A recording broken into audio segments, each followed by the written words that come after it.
ராமாயண காவியத்தின்படி ராமர் அயோத்தியில் பிறந்தார். இந்து சமயத்தின் மும்மூர்த்திகளில் ஒருவரான விஷ்ணுவின் அவதாரமான குழந்தை ராமர் அயோத்தியில் பிறந்த இடமாக கருதப்படும் ராம ஜென்ம பூமியில் ராமர் கோயில் கட்டப்பட்டுள்ளது. அயோத்தி இந்துக்களுக்கு மிகவும் புனிதமான 7 நகரங்களில், அதாவது சப்தபுரி நகரங்களில் ஒன்றாகும்.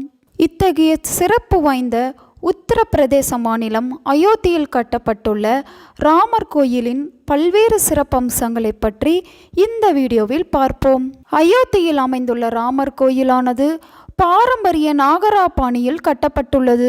சோமநாத் கோயில் உட்பட நாட்டின் 100க்கும் மேற்பட்ட கோயில்களின் வடிவமைப்புகளில் பங்களித்த அகமதாபாத் சோம்புரா குடும்பத்தினர் சார்பில் தலைமை சிற்பி சந்திரகாந்த் பாய் சோம்புரா கடந்த 1988ஆம் ஆண்டு அயோத்தி ராமர் கோவிலுக்கான வடிவமைப்பை செய்தார். பின்னர் 2020ஆம் ஆண்டு வாஸ்து சிற்ப சாஸ்திரங்களின் அடிப்படையில் அதில் சில மாற்றங்கள் செய்யப்பட்டு கோயில் வடிவமைப்பு இறுதி செய்யப்பட்டது. அதன் நீளம் கிழக்கு மேற்காக 380 அடி, உயரம் 161 அடி கொண்டதாகும். இந்த கோயில் 3 அடுக்குகளை கொண்டது. ஒவ்வொரு தளமும் 20 அடி உயரம் கொண்டது. இதில் மொத்தம் 392 தூண்களும் 44 கதவுகளும் உள்ளன. மகாராஷ்டிரா மாநிலத்திலிருந்து தேக்கு மரங்கள் வரவழைக்கப்பட்டு இந்த கதவுகளில் பயன்படுத்தப்பட்டுள்ளன. தங்க கோயில் போல பிரகாசிக்க வேண்டும் என்பதற்காக தங்க முலாம் பூசப்பட்டுள்ளது.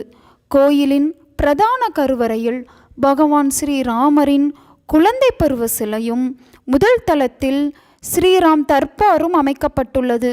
கோயிலில் நிருத்திய மண்டபம், ரங் மண்டபம், சபா மண்டபம், பிரார்த்தனா மண்டபம் மற்றும் கீர்த்தனை மண்டபம் என 5 மண்டபங்கள் உள்ளன. ராமரின் குழந்தை பருவ சிலை 300 கோடி ஆண்டுகள் பழமையான கல்லில் இருந்து செதுக்கப்பட்டது. புவியியல் ரீதியாக மைசூரை சுற்றியுள்ள பாறைகள் ஆர்கன், தார்வார், கிராட்டன் என்பதன் ஒரு பகுதியாக உள்ளன. இந்த பாறைகள் குறித்து மேற்கொள்ளப்பட்ட ஆய்வுகள் இவை 300 கோடி ஆண்டுகள் பழமையானவை என்பதை வெளிப்படுத்தி உள்ளன. கோயிலின் பிரதான நுழைவாயில் கிழக்கு பகுதியில் அமைந்துள்ளது. 32 படிக்கட்டுகளை பயன்படுத்தி பக்தர்கள் கோயிலுக்குள் நுழையலாம்.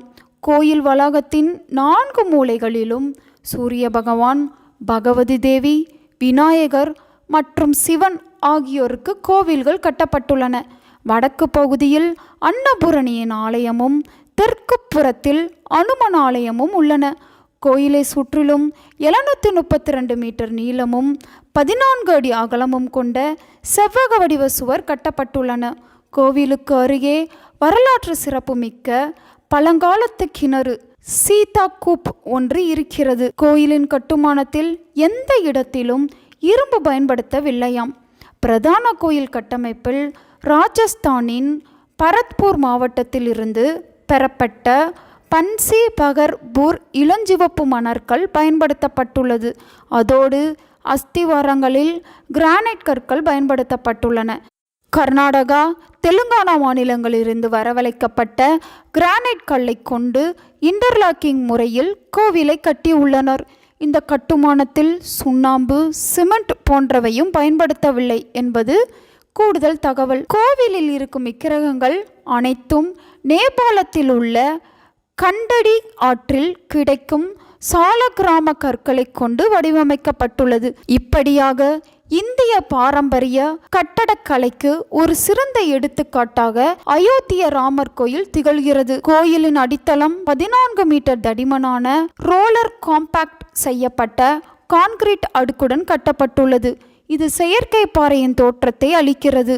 கோயில் வளாகத்தில் மகரிஷி வால்மீகி, மகரிஷி வசிஷ்டர், மகரிஷி விஸ்வாமித்திரர், மகரிஷி அகஸ்தியர், நிசாத் ராஸ், மாதா சப்ரி ஆகியோருக்கு சன்னதிகள் உள்ளன.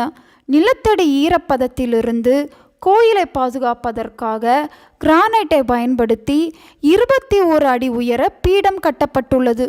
கருவறையில் பிரதிஷ்டை செய்யப்பட்ட 1 அங்குல குழந்தை ராமர் சிலையை கர்நாடகாவின் புகழ்பெற்ற சிற்பி அருண் யோகிராஜ் நுணுக்கமாக செதுக்கி வடிவமைத்துள்ளார். உங்கள் நண்பர்களுக்கும் உறவினர்களுக்கும் இந்த வீடியோவை ஷேர் பண்ணுங்க. அவங்களும் இதை பற்றி தெரிஞ்சுக்கிடட்டும். ஆன்மீகம் டிவி தமிழ் சேனலை சப்ஸ்கிரைப் பண்ணுங்க.